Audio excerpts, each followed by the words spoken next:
I think I just wanted to be loved unconditionally. If you're able to get a mentor.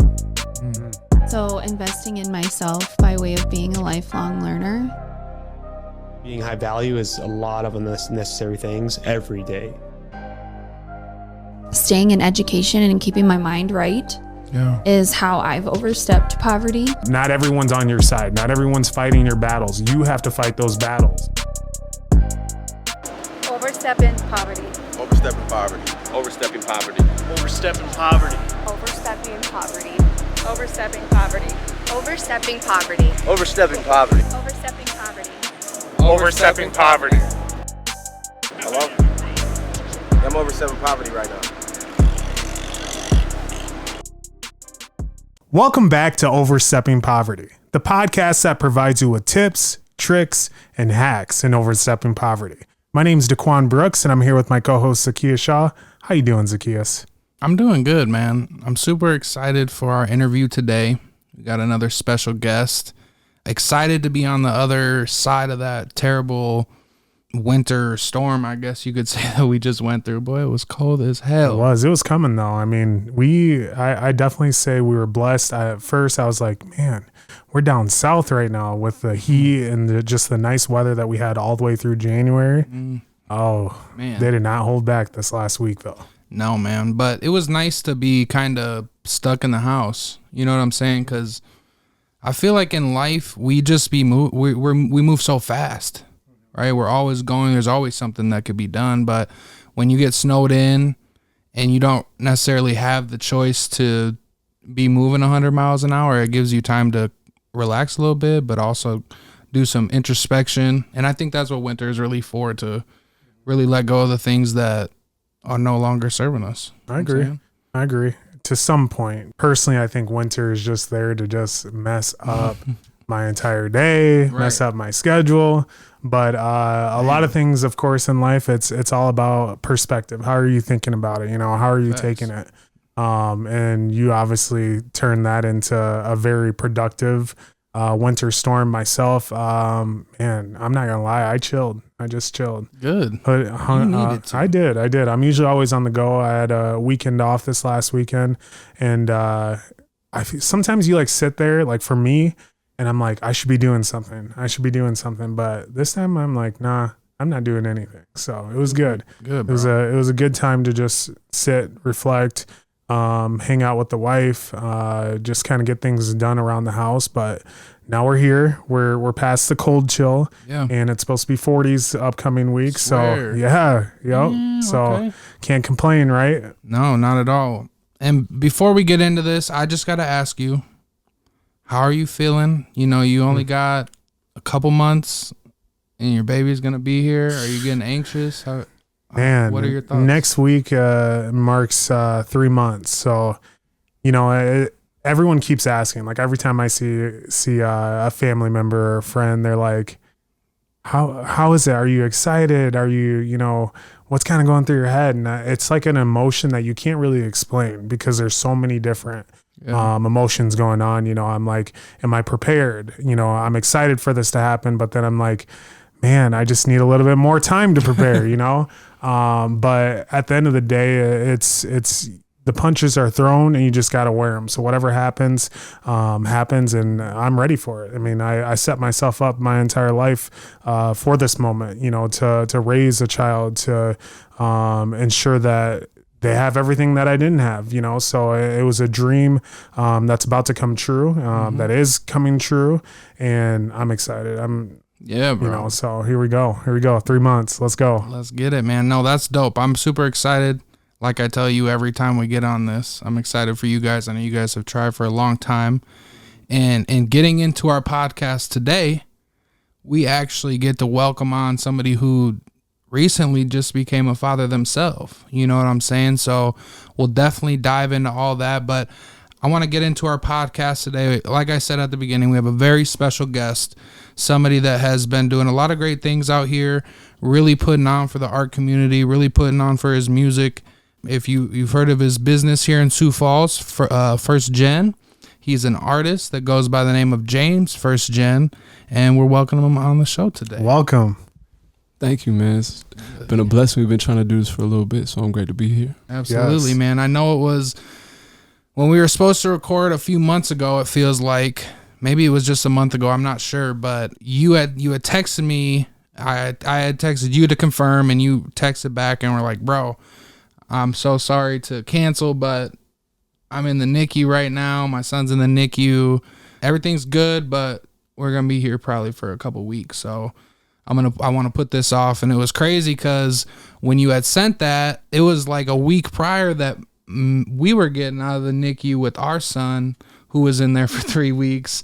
So I totally understood what it was like to be experiencing that. And when you sent that over, I'm like, bro, I got it. I got you. I know how it feels. So as we get into this, what is it like being a father, man? Man, it's a blessing, bro. I can say that being a dad was kind of maybe like that extra boost of motivation that like, you know, I needed just to like help me further as like a grown man. And it's just something I'm super excited to do. You know, like it's like the next chapter in life, you know, the next legacy. Now it's not all about what I'm doing or what I'm trying to do or any of that. It's about what can I do to help make this kid flourish to the best of his ability. So I'm just excited for real. Hell yeah, man. I gotta ask, you know, and obviously 2 fathers sitting next to me. I am a father, soon to, I mean, truly be a father, you know. Yeah. But for you two, and you know, especially for you, since it's so recent as well, just as yours. But when did it click? Like, when did it click to you where it's like, man, it's no longer about me. Everything that I do from now on, it's for this. Is it boy or girl? Did you have boy? Yeah, perfect. Theodore. Can you say Theodore? Thank you. So when you had Theodore, when was it just like that aha moment? It's like I come second, you know. For me, like when you first find out that you're about to have a baby, like for me, my first thing was like, all right, I gotta grind, I gotta hustle. What are we doing financially? You know what I'm saying? Trying to upgrade that, because I'm starting to think about anything that could go wrong in that aspect, right? Right. But really, when it really hit me was when I seen that man come out the womb for the first time, and I was like, whoa, he here. Like this, there ain't no going back. Like there's a crying existence that I gotta take care of now. Like you know, like whole, like whoa, you know what I'm saying? It's crazy. It's crazy. That's amazing. And I feel like I've asked this question a few times, and it seems to be that a lot of men and women, of course, once they finally are here, mostly men though, because obviously as a woman, you're carrying the child 9 months. I feel like as a woman, you are more attached just because they're growing in your body, you know. Right. But then like for guys, it's always again a mixed emotions. Like when everyone's like, "Are you ready? Are you ready?" Well, yeah, I'm ready, but there's a different feeling once all of a sudden that kid is right there, and like you said, like then it's like, well, was I joking when I was ready? Was I fooling myself? Right. But right now it's like, no matter what, I have to be ready. Right. Exactly. So that's exciting. I think for me, when it clicked, cause you're right. I felt like when we had our son right away, or like leading up to it before he was born, it was hard for me to like feel that, you know, cause like you just said, you don't have that attachment. You don't have that bond with that child yet. She's been growing this baby in her womb for 9 months. And jokingly, I call it like the last dance, you know, because as a man, you know, your girl is pregnant, and already at that point, she already has these things taken away from her that she can no longer do, like drinking alcohol or all of these things, right? But as a man, nothing really changes until that baby comes into the world.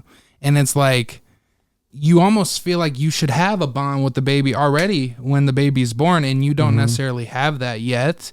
But there is that feeling where it's like, okay, like shit just got real, you know, and there's no going back now. There's, you know, your life is completely changed. You know, when you walk into that hospital and you walk out, you're 2 different people. Right.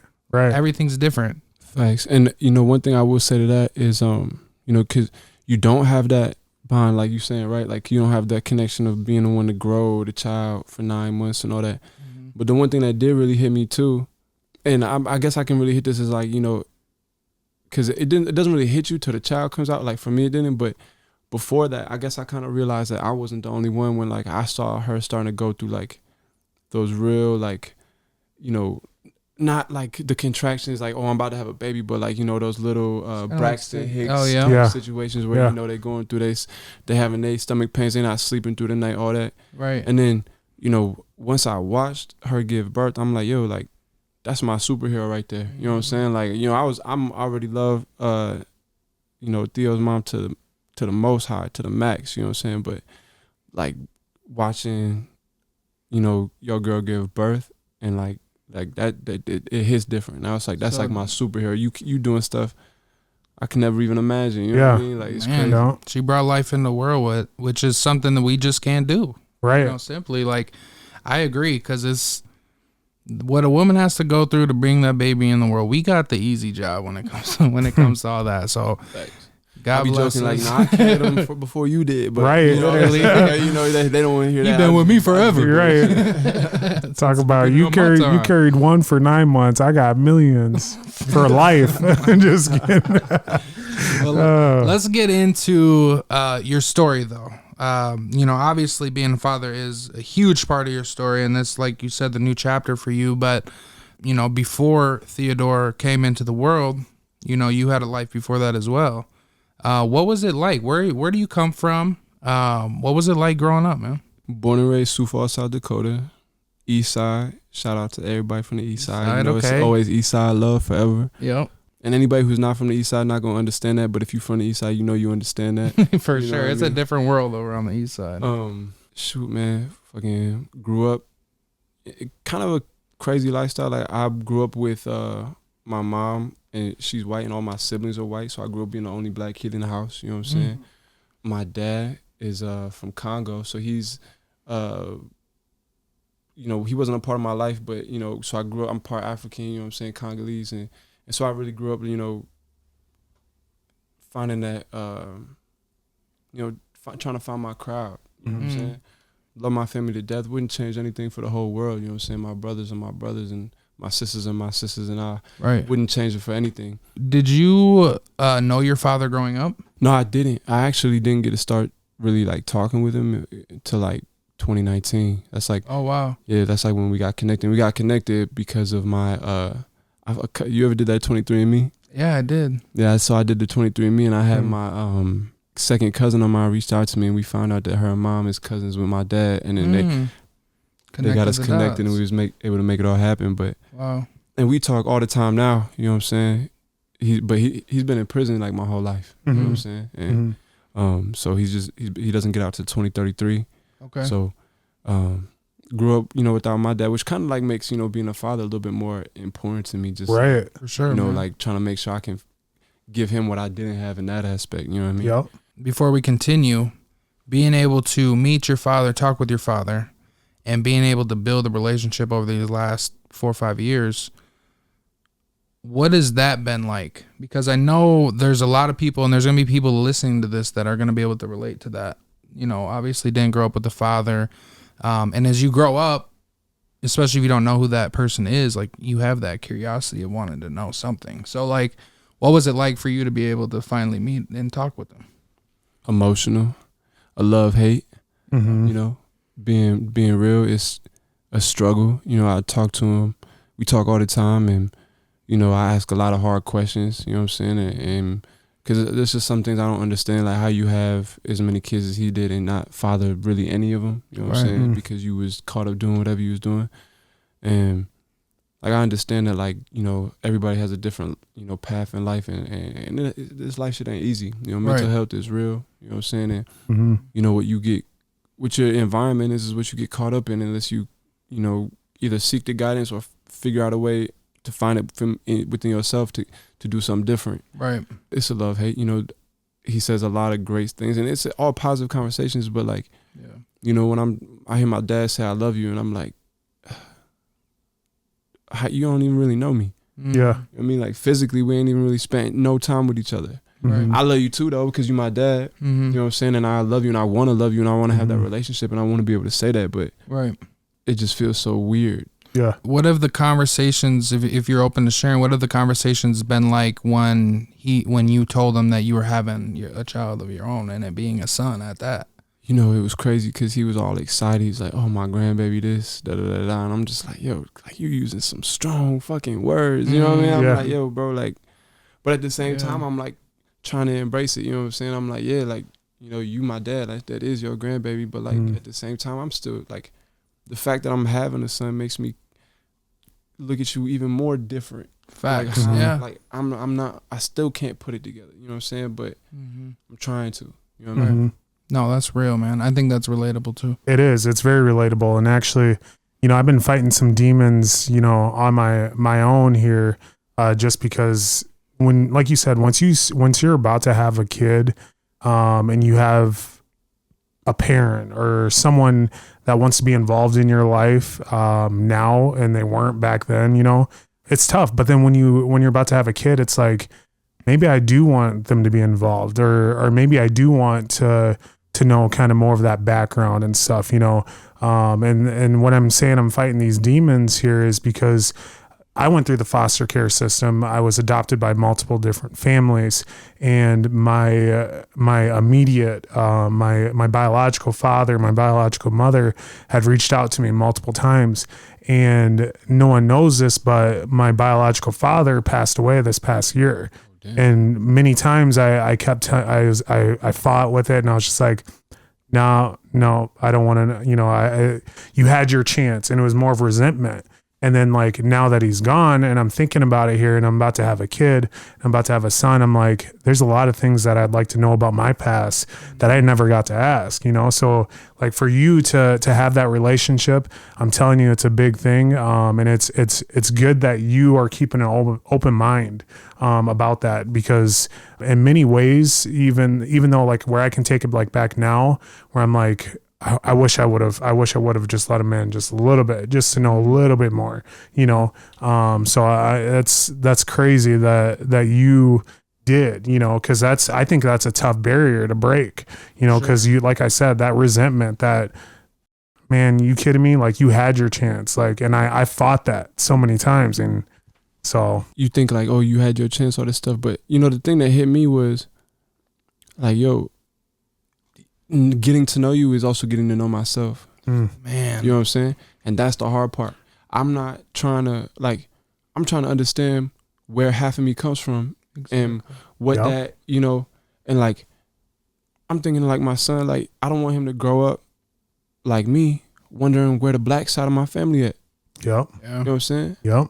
Like, we may not spend the most time with him, and you know, it's gonna be a journey developing that relationship. By the time my son's like 10 years old, right, then he gonna get out of prison. You know what I'm saying? So it's gonna be weird for him too. Yeah. You know what I'm saying? Like, who's this? He look like us, but like, what? Man, you know what I mean? And he's gonna have all this family around him already that's been so part and so supportive and so loving for him. Right. It's gonna be so foreign just having like this dude come in talking about, I love you, da da da da da, and it's like, bro, I don't even know you. It's definitely something that's not easy, right? And I think of it like, because I went through something similar in the sense of where who I thought was my dad was not my dad. That's almost even crazier. And so, when, but I always had the trauma of that alone, bro, the heartbreak. Yeah, and it was like, and I felt like I knew that a little bit, but the person that raised me was not my biological father at all anyway. So I'd never really had a relationship with the person that I thought was my biological father or the person that actually is. So the person that raised me, I call him my dad, and he did his thing with me. You know what I'm saying? Like, he stepped in as a father, but so I did the ancestry thing as well. And that's how I found out who my father was. And it's crazy because it's like, you're right. It is trying to find the other half of you. I always was growing up and being the complexion that I am. People will ask me if I'm like 50 different things, whether it's Hawaiian, Samoan. And you're not enough in either. Right. No matter what you do, you're not enough of any of them. Exactly. So it's like, I don't know. I just know my mom, what I've been told. Basically, my mom is white and my dad is black. And that's what I would always leave it at. But I would always wonder, like, no. And I'm a spiritual person. So like, I want to know where I come from. I want to know where my bloodline comes from. I want to know what, I just want to know everything. I want to know so much stuff. And when I got those results, I actually reached out to my biological father, and he responded, but I couldn't get any information other than just the conversation that we were having. He wouldn't go any deeper. But so I still have those questions of like, who is your dad? How was that relationship? Like, I want to know like I said, I want to know everything. So I definitely relate to you guys on that. And when it comes to being a father, you're right. Again, it does make it even that much more important for us to be in our children's life, because we're the ones that are breaking that chain and breaking that cycle. 100%. So what we're doing now, by simply being in your child's life, you're going to change how many generations to come, just simply off of being in your child's life and being a father to that child. So if anything you could do, to rectify that relationship, I think for anybody is just forgive, because like I could be mad at my mom. Yeah. But what does that do? You know what I'm saying? And it's like, obviously I have questions, but I'm happy with who I am. You know what I'm saying? I'm happy with where my life is at right now. So if those things weren't the same, we wouldn't be sitting here. You know what I'm saying? You wouldn't probably, who knows if you'd be doing music or any of this stuff. So, I'm grateful for the way that things have come out, because, it's helped me become who I am. You know what I'm saying? I've experienced the obstacles that I've experienced. My life has been my life, and I wouldn't change any of those things. But like, you grow up low key being jealous of them people with a father figure. You know what I'm saying? Low key feeling like, yo, like, and it's not it has nothing to do with you, but at the same time, it's like, yo, like what I do, like, was I not good enough? Like, you just didn't, you just didn't want me, or like what, like what's the situation? You know what I'm saying? You just happen to ask yourself the question because why mental health is real. We are all human. Everybody wants to feel accepted, loved, and supported. You know what I'm saying? And if you don't, you lying. You know what I mean? Right. It's just part of human nature. You need other people in your life to just feel. You know what I'm saying? Absolutely, man.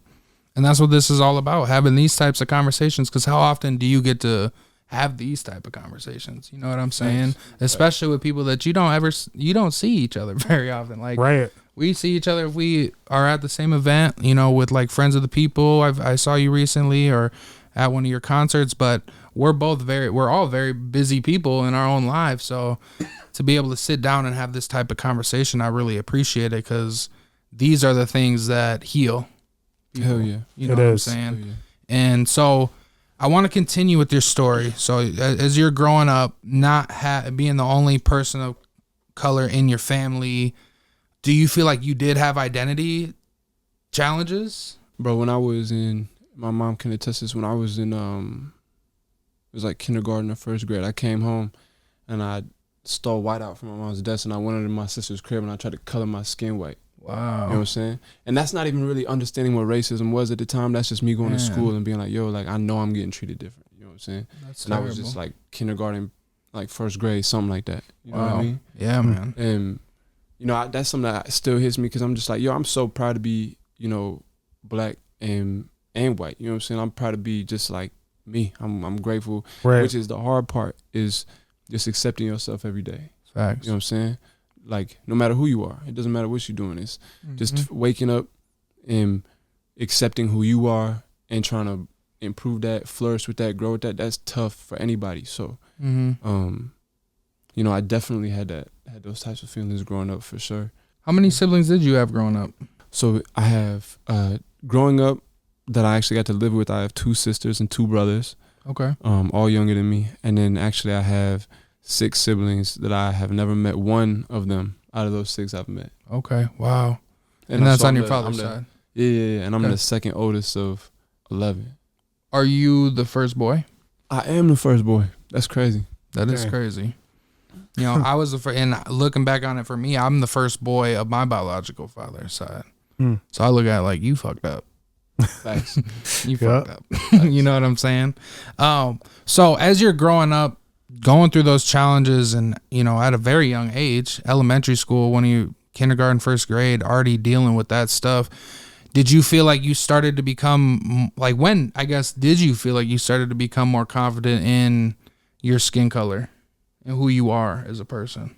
Probably like middle school, high school, where I feel like I kind of really found my circle of people.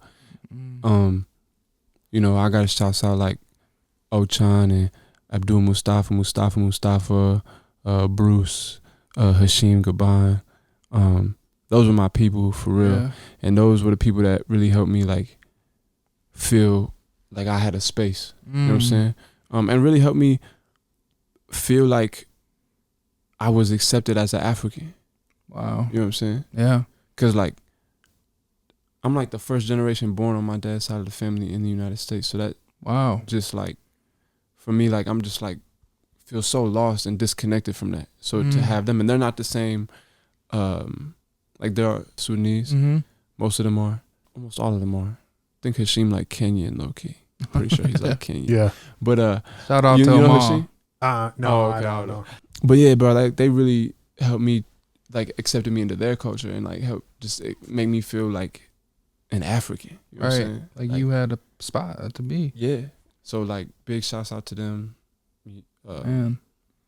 What was the other part of your question? Well, just basically, you answered it. Just basically when you started to feel like you became more comfortable with who you are. You know, you said middle school, high school, and finding that people that really helped empower you, you know, and to believe, you know, is more of believing in yourself at that point. They just made you feel comfortable enough to do that.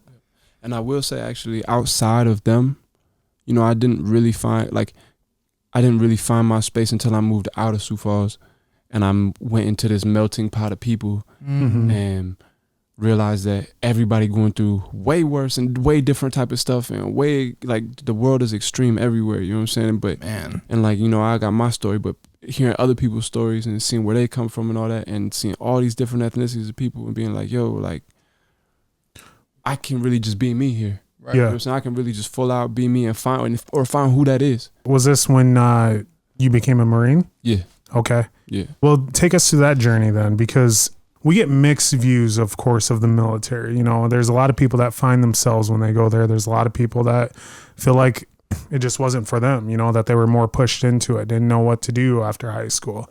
You know, there was a point in time where people felt like they just had three options. One, take a gap year is what they call it. Two, go to college.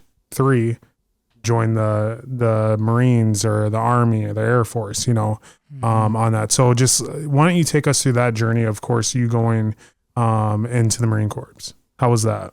Actually scary. I ain't even gonna lie to you. It wasn't even really what I wanted to do, but it was just what I thought was the best move at the time, because I didn't know what I was gonna do. I graduated high school and I didn't know, like I wasn't gonna go to college, couldn't afford it. I love sports, but I didn't do well enough in school to continue to play sports in college. You know what I'm saying? Because I just didn't like school. You know what I'm saying? It's just, let me tell you that. It's not that I didn't like school. I just don't think that homework makes sense. Like, you got my time for 8 hours a day, and then you want me to go home and do homework when, like, I'm supposed to be learning about the real world and, like, you know, figuring out what life is like. For real, you know? Yeah. So when I got out of high school, I just thought I was going to end up going to jail. You know what I'm saying? I was out, you know, breaking into cars and doing stupid stuff. I had the police showing up to my mom's house at 2, 3 in the morning looking for me, you know? So it just became I got to do something before I get stuck. Yep. And the Marine Corps, I actually chose the Marine Corps specifically because I like their uniforms. Okay. Better than everybody else's uniforms. Other than that, you know, crazy. And I heard it was like supposed to be the toughest and the baddest. And I have like this weird like ego thing in my head where like I just got to do like the hardest shit. Right. You know what I mean? Yeah. Like, you gotta be a badass. Just right. I had to try it. You know what I'm saying? And I just knew it was something different. Than I wanted to do something different than what everybody else is doing. And you know, going to college is beautiful. I think that there's a lot of like college is great for a lot of people. Maybe the way that we force it upon people isn't necessarily like what I agree upon. But you know, you know, there's a lot of people I've heard. You know, you go to find something to do after school for a little bit, you know, after high school, then you go to college and you kind of have an idea of what you really want to do. Right. Sometimes people don't know what they want to do, you know? And I kind of had an idea of what I wanted to do, but I didn't know how to do it. And so joining the Marine Corps got me out of Sioux Falls. It got me around a bunch of different people, who are taking risks and living outside of, you know, really have to try because it's so expensive to live out there. Right. And then I started seeing creatives actually being creative and like giving it what they got, sleeping on studio couches and figuring, like getting dollars, you know, along the way, but they still giving it their all. So, right. You know, I was just inspired by that. Man. And the Marine Corps was the best thing I ever did because it gave me structure. There's rules and guidelines that I had to follow and things that I had to accomplish in order to be successful. Right. And those are things and tools that I'm able to use today to, you know, guide me. And you know, I'm not perfect with it, but I'm, you know, it was something that it gave me a roadmap. Absolutely. In a rough draft. It wasn't for me to do forever, Mhm. but it was something that I definitely needed. Do you think that was the gateway to you becoming more creative and more expressive of what you wanted to do in life, such as songwriting and being an artist? 100%, because I definitely we wouldn't be sitting in this room doing this, talking about any of this if it wasn't for me leaving, you know. Yeah. It exposed me to a different world of people actually taking those risks. Here, especially at that time, nobody was taking a risk to try to be a creative out of Sioux Falls, South Dakota. Right. You know what I mean? Like, to be like, oh, yo, this is going to be what I take serious. This is what I want to be, my career, like what I make my money doing, like supporting my family and all that stuff. Nobody was doing that stuff here. Nobody was even trying to do that stuff here. And which is crazy, man. You know, like Instagram and all that stuff wasn't like a whole big thing at the time. So it's like, you know, we were so far disconnected from really what was going on outside of Sioux Falls. When did you go into the Marines? 2012. Okay. Yeah. And did you graduate 2011? Yep, graduated 2011. Left 2012, got out in 2015. Of the Marines? Yep. And then moved to LA in 2016. Yeah. And then... Where did you get stationed while you were in the Marines? MCAS Miramar, which is where like they shot Top Gun. Okay. It's a Marine Corps Air Station, Miramar. It's like right in the heart of San Diego. Right. Like 10, 15 minutes away from downtown. Yeah. Were you out there all 3 years? Yeah. Really? I was a aviation operations specialist, so I was basically like a secretary for pilots. Okay. So I kicked it with pilots and who flew big ass fighter jets and you know, did cool shit like that. Yeah. That's dope. That is. That's dope. So when you got out, I know we talked about this a little bit before we got into the episode today. When you got out, how did the transition, actually the first thing I want to talk about, what was the transition like going from the Marines to becoming a civilian?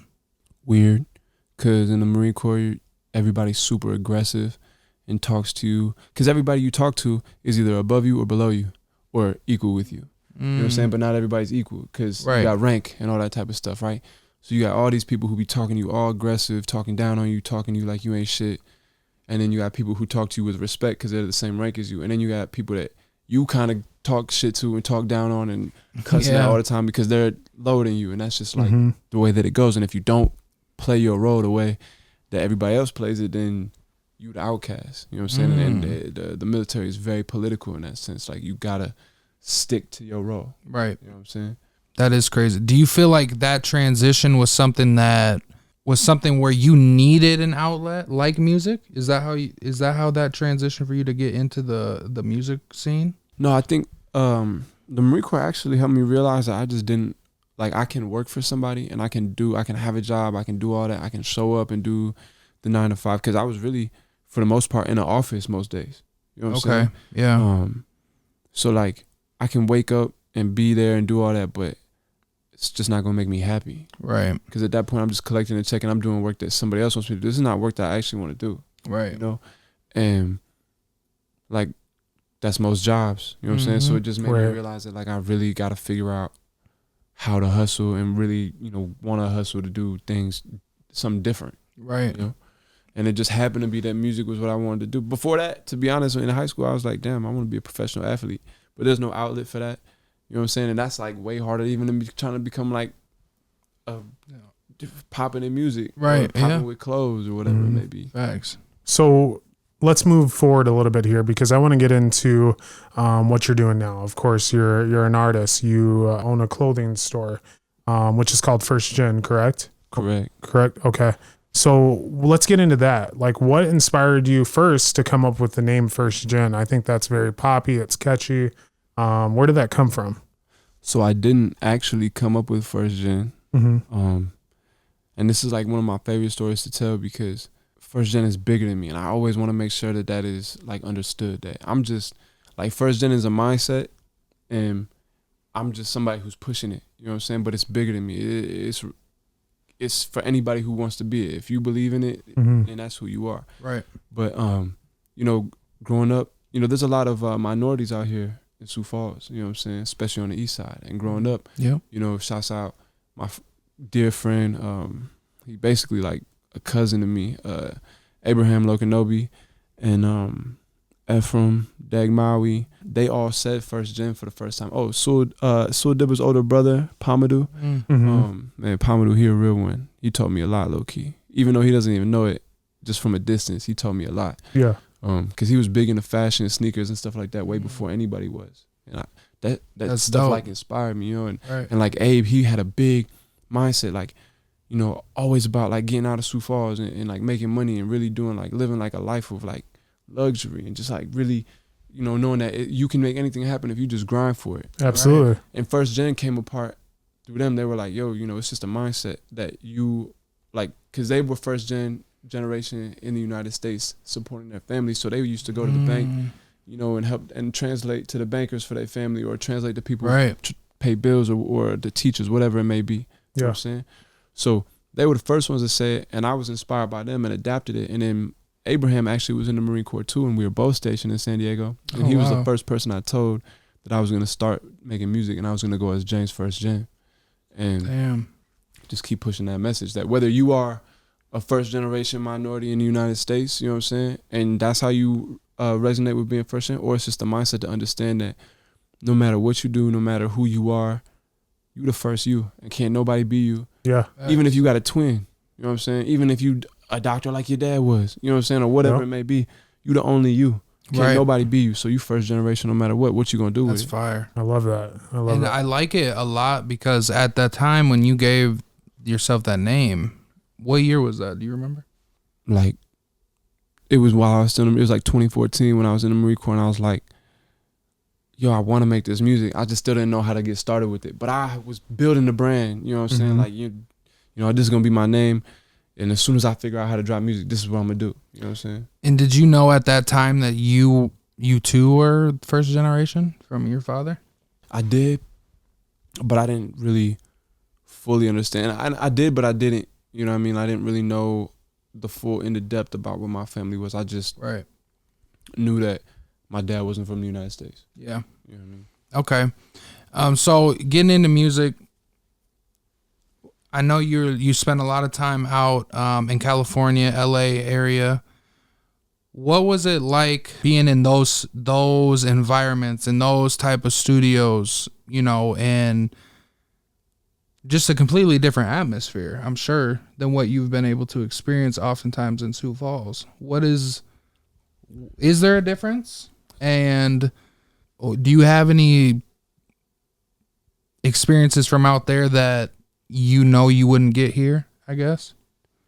You know, out there, what makes LA different is that there's so many people trying to do something that you have to keep hustling and grinding no matter what, because everybody's got something special about them. So what's going to make you be different, you know? And everybody, like, LA is everybody who thinks they're the best from where they from. You know what I'm saying? So imagine everybody who thinks they're the best going to one place and then finding out you ain't shit, but you still just trying to figure it out. Right. And that's real humbling because you realize there's so many people out here who are so dope that I'm not shit. Yeah. You know what I mean?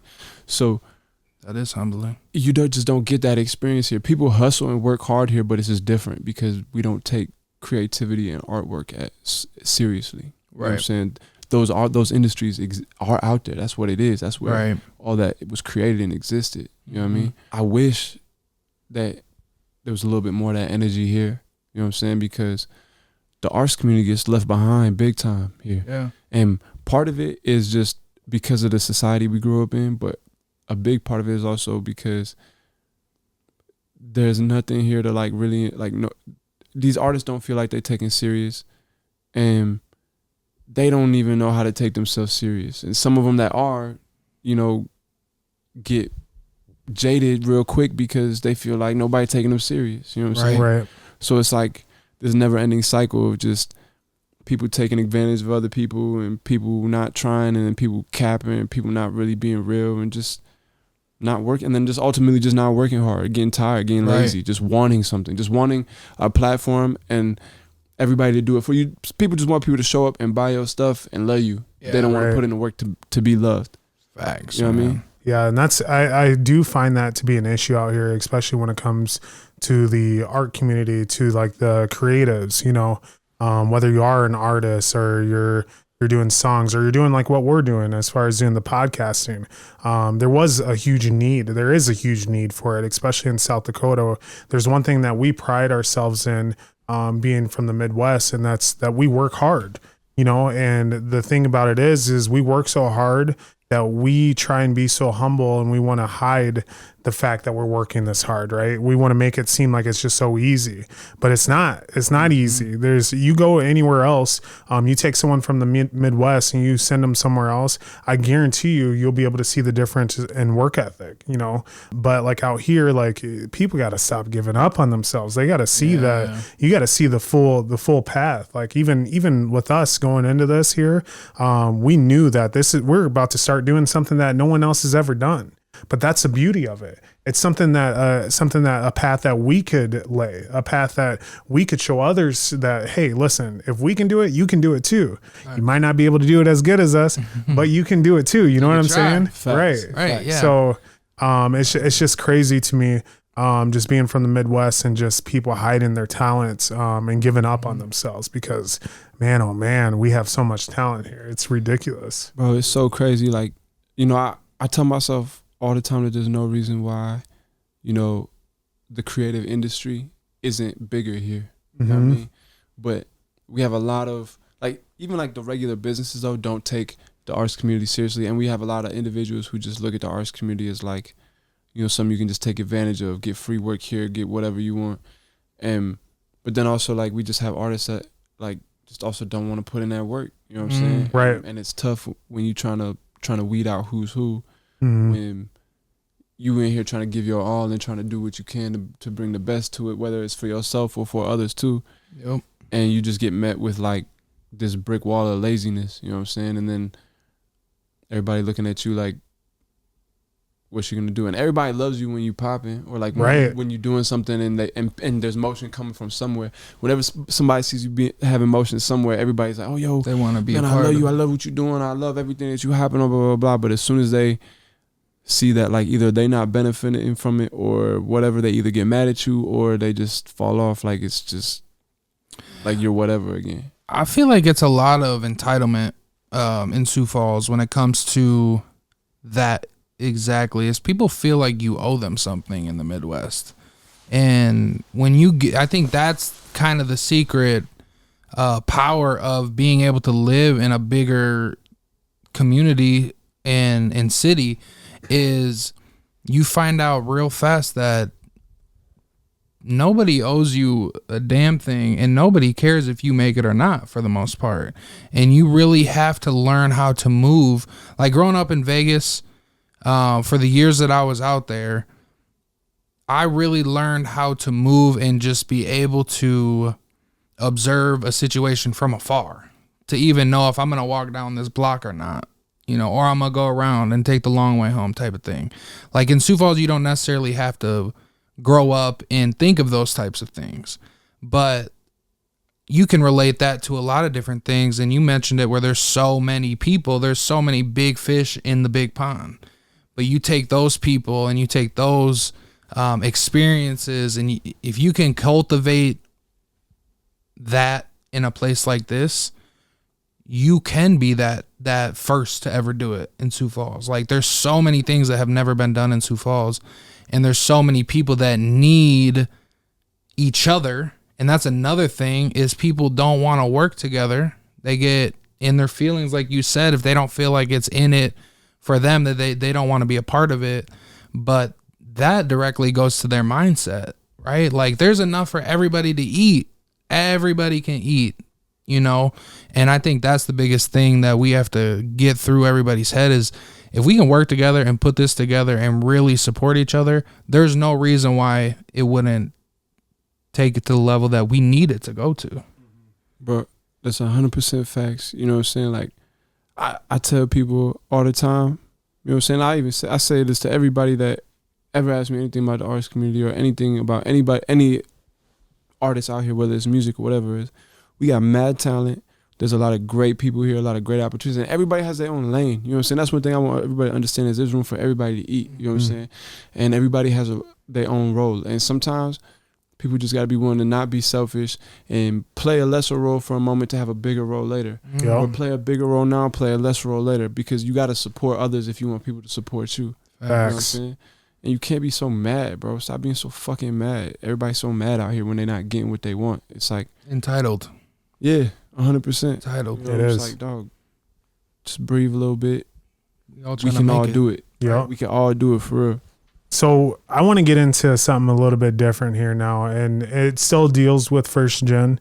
One of the main things is going to be, of course, you have done, a lot. Going to California, LA, you've recorded with different individuals. You've been exposed to different individuals. I got to know, like, there's got to be a story out there that you're just like waiting to tell everybody that, like, hey, listen, I've been here. I've done this. Like, you guys should know about this. What is that story? Tell them, man. You know, it's crazy because just talking about it feels weird because, like, you know, it almost feels like you trying to, like, be like, yo, like, almost? you know what I'm saying? It's like, yo, like, you know, look at me. This is what I've done. But That's the Midwest in you right there. yeah, you know what I mean? Yeah. Because if you were in LA, you'd have been like, I done this shit. Right. But, you know, like, I'm going to just say, I'm your favorite rapper's favorite rapper without you even knowing it. You know what I'm saying? Like, I've been in the room and I worked with some super dope artists and some really dope people. I've co-produced songs, specifically a song for, you know, one of the top artists in the game, and got screwed over. A whole story I can't tell too much, but, Money in the Grave is part of South Dakota. You know what I'm saying? So, and that's really all I want to say about that. Yeah, you know talk your shit. I love it. There's only too much. There's not too much I can say about it because there's, a lot going on around that right now. And hopefully I can make that all get worked out and all that stuff. But, Money in the Grave wouldn't be what it is if, it didn't come from, a creator from South Dakota. Yeah. That's crazy. I love it. Now, I want to go into just a little bit more here as well. There's a lot of people in Sioux Falls, who maybe don't listen to music, who don't follow, of course, all these inspiring artists that come out of Sioux Falls because they don't take them seriously, And I hate to say that, but that is just how it is. Like in the Midwest, if you're not singing country, they feel like they can't relate to it, which I think is completely sideways. But they got Air Forces on, so let's. Right, I know, but that's kind of my question to you. How do you feel as far as like the support system? Being in the Midwest, do you feel like you get a lot from it here, or do you have more of a support system in what you're doing and what you're going to do from other places? That's a good question, actually. Sioux Falls doesn't wants some of the big city feels and perks, but doesn't actually want big city energy. So we treat hip hop music like it's still this super dangerous thing where every time, somebody gets some type of motion, that it means that it's going to be dangerous for everybody that shows up to a show. You know what I'm saying? There's going to be violence every time. A DJ does his thing or some black artist comes and does his thing, when that's not the case. And violence happens everywhere that you live with every ethnicity and every group of people all out the place. You know what I'm saying? We could go to Wiley's and Pave and see white people fighting every day.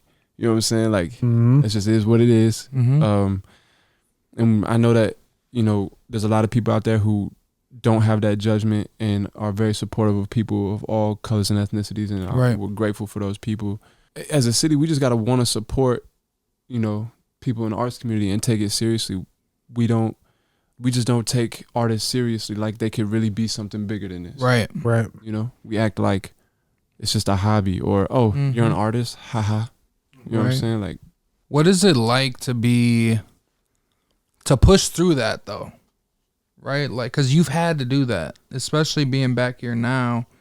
And really setting your roots here now, having a son and having your business here. Not that, you know, doesn't mean that you have to stay here by any means, but you've persevered through those things, and you've continued to make music, and you've continued to put on for the art community, and you've continued to keep that vision alive for a lot of people. You know what I'm saying? And first off, I want to give you your flowers for that, because it's something that so many people need, and it's a way for people to, like you said, make a living, and it's a way for people to express themselves, and a way for people to deal with their mental health, amongst many other things. How have you continued to keep that, you know, a priority and persevere through the lack of support that we get? My dreams are bigger than here.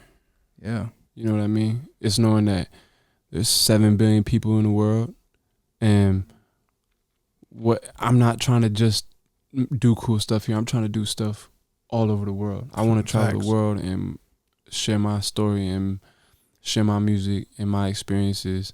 And, you know, to be honest with you, I don't make music because I'm trying to be famous. I make music because I struggle with mental health, and that's how I express myself. I don't know how to do that by just talking to people. Right. You know what I mean? Like, I struggle to openly just communicate with the people that I love what I'm going through and how I'm feeling and the experiences that I've experienced. And, you know, when you dealing with demons from your childhood or from, you know, whatever it is that you experience in life, and you can't find a way to open up to people, like just be able to communicate, speak to them, then you got to find some way to express, or else you're going to lose it all. You know what I'm saying? So that's what the music really is to me.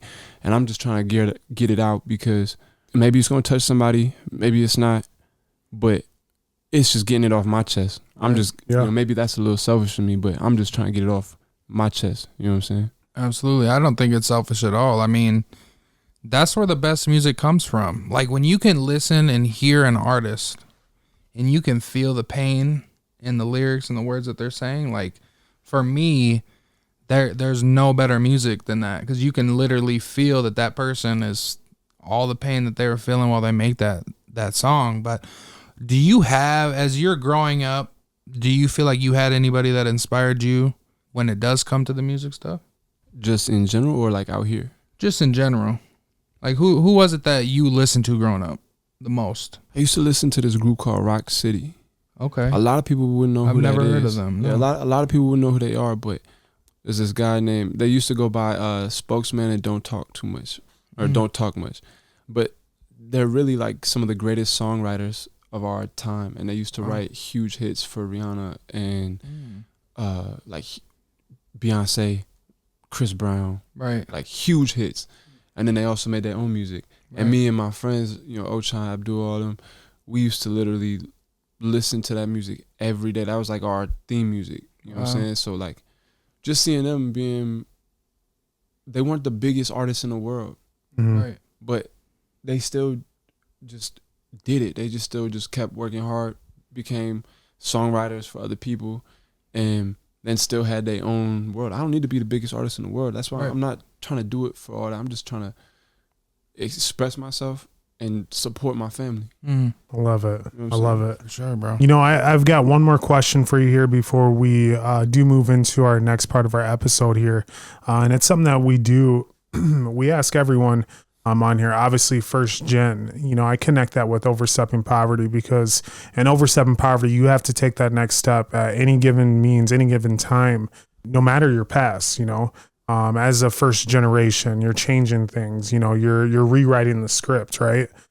So with Overstepping Poverty, I just have to ask to you, what does that mean to you when you hear that, and you know, living the life that you've lived and going through the situations that you've gone through, the hurts, the pains, the forgiveness and all that? What does Overstepping Poverty truly mean to you? To me, Overstepping Poverty is to just give in and accept yourself. To fully just like love you.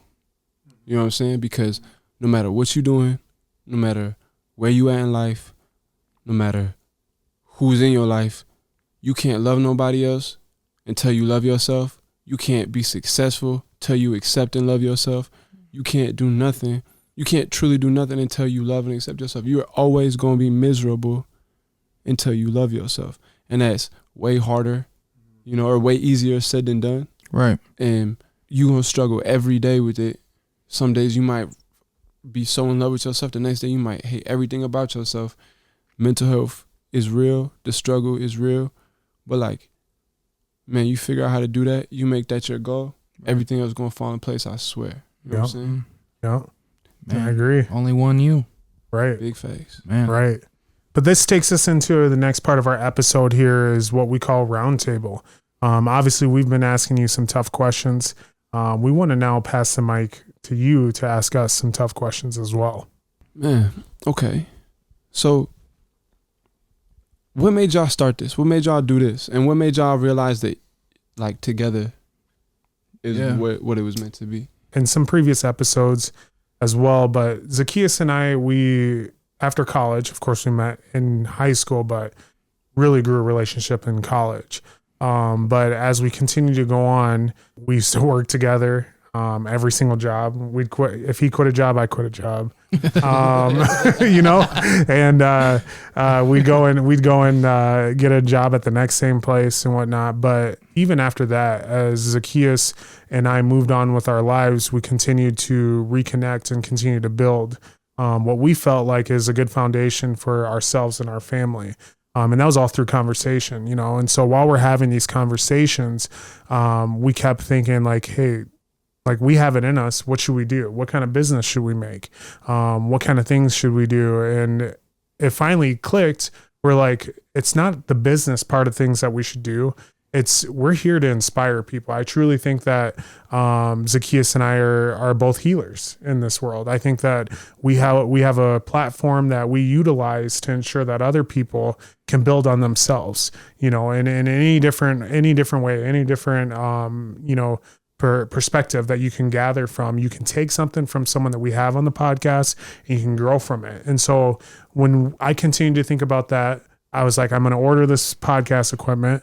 I'm just going to call Zacchaeus. I'm going to say, what do you think about doing a podcast? And it was already there. And he's like, yeah, you know, let's do it. And I said, okay, come over tonight. Let's sit down. I already have the equipment. Let's go. Let's start building this. Crazy. But yeah, I think a lot of this was meant to be, and it was just a journey that we kept continuously getting signs of like, this is what you should be doing. Mm-hmm. This is what you should be doing. And finally it was like, I mean, honestly, when I ordered this, like, I didn't look at the bank account. I didn't look at any of that. I was like, this needs to be done. And it's done. I knew that we would build something out of this here. So I had faith in both of us, and now we're here. Yeah. Almost a year in.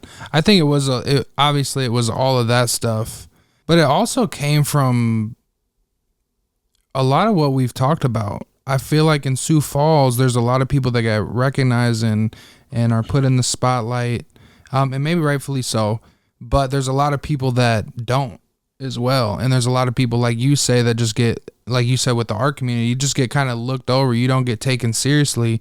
But being able, before we started this, I was in this same exact room with you with that camera right there the same day I got the camera. And that was the first time I ever really heard a lot of your music. From there, was able to go to your concert at Club David. I'm like, damn. Because it's one thing to hear it in the studio. It's one thing to hear it in your car. But when you hear somebody perform, it's different, right? And you have energy when you're on the stage. So it's like, dude, there's so many people here. There's so much talent here. But nothing is, not that nothing's being done with it, but nobody is spotlighting these people. Nobody's giving these people a platform and letting the rest of the people in Sioux Falls know, like, we have these type of people here. And we look everywhere else for it. And that was something that, you know, I feel like I carried in of like, no, we need to put our people on. Like, we need to put the spotlight on them. So that was a lot of it. And then just wanting to build a better community. Like, I feel like in Sioux Falls and just everywhere in the world, people act like they don't need each other. Mm-hmm. You know, and we need people. Like, that's literally, we're social beings. We need to be around other people. We need the interaction. We need the physical touch. We need everything, right? The first thing that happens when you have a baby is you get skin to skin contact, right? Mm-hmm. It's important. Like, we don't know how much we need it. And as you grow older and become an adult,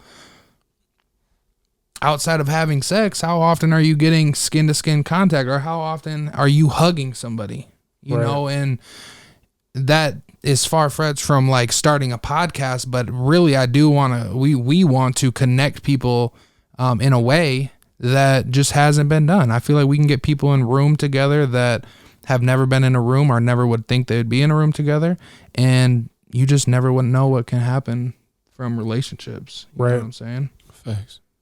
What drives y'all? What makes y'all get out of bed every day and just want to grind?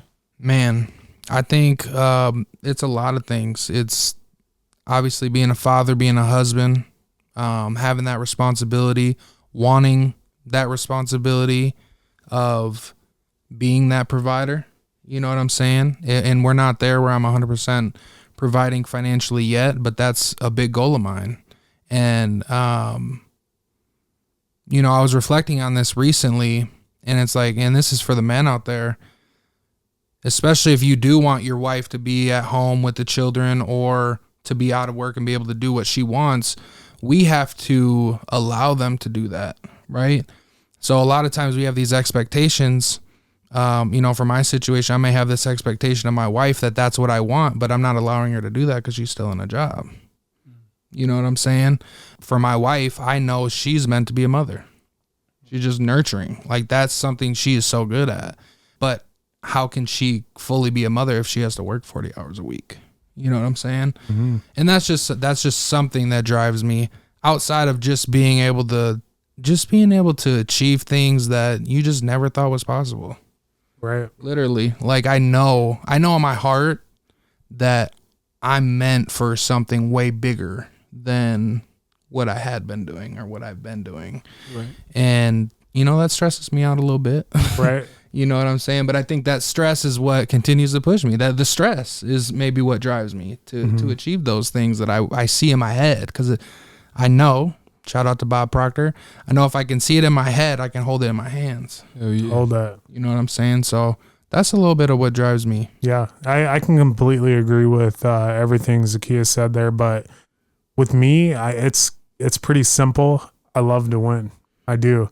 And so anything that I do, I have to be good at it. I have to. That's my push. I have to succeed in it no matter what. And everyone knows me. I'm very competitive. I don't like to lose. But it's not just about me either, though, when it comes to that winning. I want other people around me to win as well. Mm-hmm. So in anything that I do, if I'm winning and you're in some relation with me, then you're winning too. I promise you that. And so that's how I move. That's how I feel. And so that drives me to, like, if I'm gonna go to the top and I'm gonna get there, I promise you that if you have some relation with me, I'm bringing you to the top. Doesn't matter if we didn't talk for a month. Doesn't matter if we didn't talk for a year. If I know you and we have that kindled relationship, which, I mean, there's a lot of people I don't call every day. Right. But if I make it, I'm telling you, when I make it, as I'm making it, you've made it, bro. I've made it. But you know, there's still levels, you know. For sure. But yeah, I'm bringing everybody with. That's what drives me. So yeah. What about you? Man, just waking up and wanting to do something bigger than myself, knowing that there's a need there's a need in every aspect of something in this world. You know? Right. I'm not perfect. Sometimes I get a little in my head and I be creating these own little scenarios that are unnecessary, but in all reality, bro, like, I'm just like, I love people. You know what I'm saying? Even if I say I hate people, I actually love people. Right. Yep. And I just want to wake up and do something bigger than me every day. Cause love it. I love interacting with people. Nobody wants to win on their own. That shit's sad. Man. People start to resent you. They don't like you. All that type of stuff. Yep. I just want to be better than where I came from. Mm-hmm. And I want to create an opportunity for my family to thrive. I want to take care of my family first and foremost. You know what I'm saying? Amen. And I just want to leave something behind that's bigger than me. Yes. That's big, man. I love it. Now, we do have time for one more question before we grill you with one more question as well. So yeah, why don't you fire away with that last question? What's the one thing that, like, you would like to see come from the community that you're in? You know what I'm saying? Like, y'all are putting in all this time and effort into, communicating with people and building this community of people around you, but also adding to the community that's already here. Mm-hmm. You know what I mean? So what would you also like to see come from that? You know what I'm saying? Just for the city itself. Man, honestly, like, and I say it all the time, like, we have so many people on here that are from different backgrounds, from different professions. But one thing that you notice is we're all alike. We're all similar. We have so many things that are in common that people are afraid to hold a conversation with someone because they don't look like them, they don't dress like them, or they're not in the same profession as they are, and I think that's an issue with the community. When it comes down to it and it boils down to it, the community needs to be aligned together, to work together. I truly believe in that, because there is going to be a time where we're going to need our neighbors. We're going to need to go and knock on their door and ask them for something, and we're going to have to work together again. I do believe that there will be a time for that. And so for our community, I want to make sure that everyone realizes that we have so much in common. We're so much alike, that we all have someone that's been on this podcast or outside of this podcast that you can reach out to for something. We're not gatekeepers. We all have something that is special in us that we can help someone else with. And I need the community to see that, and that's why we have such a plethora of people and individuals on here. It's not just one group of individuals. I didn't go out and just say, hey, I only want to have a business owner on here. I didn't go out and say, hey, listen, I only want to have someone that never had to go through the growth period in their life. That's not it. And that's what Overstepping Poverty is. But it's just connecting, just ensuring that, hey, listen, it's not a handout, but it's a hand up. Mm-hmm. So I would just like the community to understand that it's not what it was before. You know what I'm saying? Like, things are changing, things have been changing, and as Sioux Falls continues to grow, I mean, what do you think is going to happen when we have all these refugees that are placed here, and they have been, which has been a great thing for the city, by the way. And you have a large population of mixed kids that are from Sioux Falls, and it wasn't always like that. You know what I'm saying? And when your son is 10 years old, just imagine what it's going to look like then. Like, the Sioux Falls School District will be majority, it's weird saying this, majority minority, but really Caucasians will be the minority as a whole in Sioux Falls School District when it goes against the quote unquote minorities.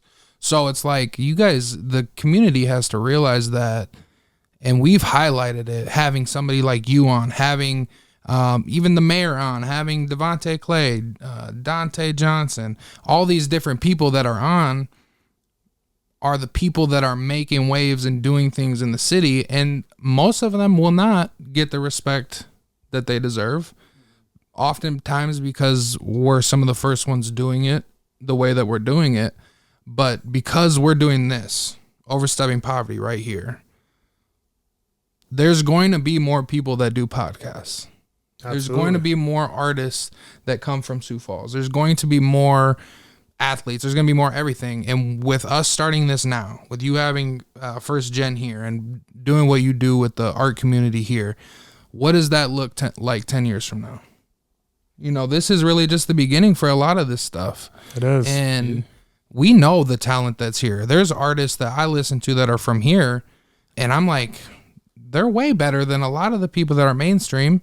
And that is oftentimes due to nothing other than exposure and being in the right place. You know what I'm saying? So, and just hustle and grind. Just keeping to it. You know what I'm saying? That's one thing here is we get so stuck posting something out and being like, oh man, ain't nobody care. Right. Well, look, man, 9 times out of it don't matter where you're from. Most of the people aren't going to support you till somebody from somewhere else supports you. So right. Just keep hustling, bro. Just stop looking at the people around you and asking and looking for them to give you what you need and trying to, go out there and find it somewhere else. Facts, man. Because it's out there, bro. Just keep hustling. Facts. We have everything we need in Sioux Falls to be whatever we want to be, and I fully believe that. Absolutely. Absolutely. So this brings us to our last part of our episode here, and that's again, one more question, a tough one, and I'm gonna need some answers from you because you've already given, you've given a lot of gems to everyone that's listening, including myself. One thing that I already picked up on is like, it's okay to forgive. Like, it's okay to put the past in the past and just continue to grow with wherever situation you're in currently. So that's one gem there. But we talk about overstepping poverty. And so my question to you is, if you could tell someone, 5 tips, tricks, and hacks in overstepping poverty, what exactly would that be? Love and accept yourself. Keep hustling, big dog. I know don't feel real right now, but it's gonna come. Just keep hustling. Don't give up. You know what I'm saying? It's all in timing. We don't got the answers to what that looks like, but just keep doing it. You know what I'm saying? If you don't find it here, you might find it somewhere elsewhere. And if somebody don't find you here, somebody elsewhere is going to find you. You know what I'm saying? Right. Stop looking at the people around you and what they doing and letting that affect the way that you move.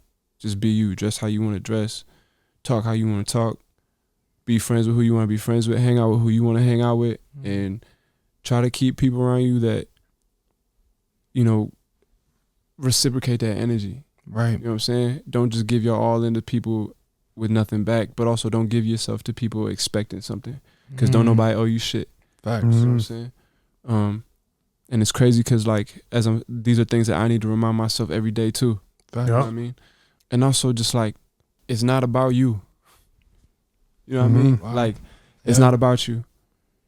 That's something I've had to remind myself a lot, especially being back in Sioux Falls and just like some of the stuff that I've been going through and just like, getting used to being back in a space that doesn't move the same way from where I was at. You know what I mean? It's not about you. You know what I'm saying? It's bigger than you. You're just a part of this bigger picture. You know what I'm saying? Right. You have your own world and you're in charge of that and you can figure that out. You can't control nobody else. You know what I'm saying? You can barely control yourself. You know what I'm saying? So just focus on that. Right. And just realize it's not about you. They didn't do that because of you. They didn't make that decision because of you. They got their own shit going on in their life that they had to make a decision, and sometimes it just happened to be cutthroat and you just got the short end of the stick. Man. But you know what I'm saying? You might get the big side on the other end. You know what I'm saying? Right. So That's just big. keep hustling. That is. Well, thank you. Thank you so much. One, for the tips, tricks, and hacks, but also sharing your story of everything here and that growth of where you got to where you're at today. Right. But I think, again, a big thing, like you said, it's not about you. It isn't. It never is. There's always a bigger picture, and people have to realize and really see that. And I guarantee you, if once you realize that, the growth that you'll have, and not only just the mindset, but the growth physically, mentally, it's going to be just something that you never expected. And it's going to happen just like that. Yo, also mental health is real. Don't forget about that. Give yourself some grace. You know what I'm saying? Hold yourself accountable, but give yourself some grace. Find that happy medium in between. You know what I'm saying? Because, if you're not right up here, you're not going to be right anywhere else. If you can't figure out, if you can't be comfortable up there, you're not going to find comfort nowhere else. And it's everything I'm saying is way easier said than done. I battle with trying to figure this type of stuff out every day. Sometimes you got to find outside help. You know what I'm saying? But just know, like, you're not the only one that's going through it. There's definitely somebody out there that still love you. And, you're going to figure it out.